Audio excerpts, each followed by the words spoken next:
நதிநீர் ஒப்பந்தத்தை நிறுத்தி வைக்கக்கூடிய இது போன்ற ஒரு சூழ்நிலையில தான் அந்த பகுதியில 2 அணைகளை கட்டுவதற்கு இந்தியா மும்முரமாக செயல்பட்டு வருவதாக சிந்து நதிநீர் அமைப்பினுடைய முன்னாள் ஆணையரும் சிந்து நதிநீர் தொழில்நுட்ப ஆலோசகருமான ஏ.கே. பஜாஜ் அவர்கள் சொல்லியிருக்கிறாரு.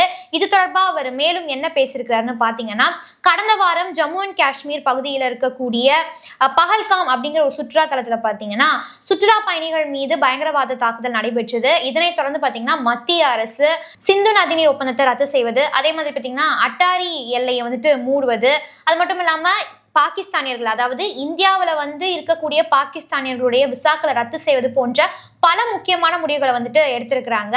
இது போன்ற ஒரு சூழ்நிலையில தான் பாத்தீங்கன்னா 2 ஆண்டுகளுக்கு முன்னரே, அதாவது 2 ஆண்டுகளுக்கு முன்னரே இந்த ஒப்பந்தத்தை ரத்து செய்யணும் அப்படிங்கறத மாதிரி முடிவு எடுத்து அந்த ஒப்பந்தத்தை பாத்தீங்கன்னா மறுசீரமைப்பு பண்றதுக்காக ஒரு கட்டமைப்பை அரசு உருவாக்கியுள்ளது. அதன்படி அங்க பாத்தீங்கன்னா, அதாவது இந்தியா அந்த பகுதியில 2 அணைகளை கட்டுவதற்காக ரொம்ப துரிதமா செயல்பட்டு இருக்கிறாங்க. அதாவது பகுல்துல் மற்றும் பர்சார் அப்படிங்கிற 2 அணைகளை கட்டணும் அப்படிங்கிற மாதிரி ரொம்ப மும்முரமா செயல்பட்டு வராங்க. இந்த 2 அணைகளும் தயாராகி விட்டது அப்படின்னா சிந்து நதிநீர் கட்டமைப்புல எந்தெந்த நதிகள்லாம் இணைக்கப்பட்டிருக்கோ அந்த நதிகள்ல இருந்து நீரை நம்ம யூட்டிலைஸ் பண்ணிக்கலாம். அதாவது இந்தியாவில் இருக்கக்கூடிய ராஜஸ்தான், ஹரியானா, பஞ்சாப் போன்ற மாநிலங்களுக்கு விவசாயத்திற்காக அந்த நதி நீரை நம்ம மடைமாற்றம் செஞ்சு அதை யூட்டிலைஸ் பண்ணிக்கலாம் அப்படிங்கிற மாதிரி சொல்லியிருக்காரு.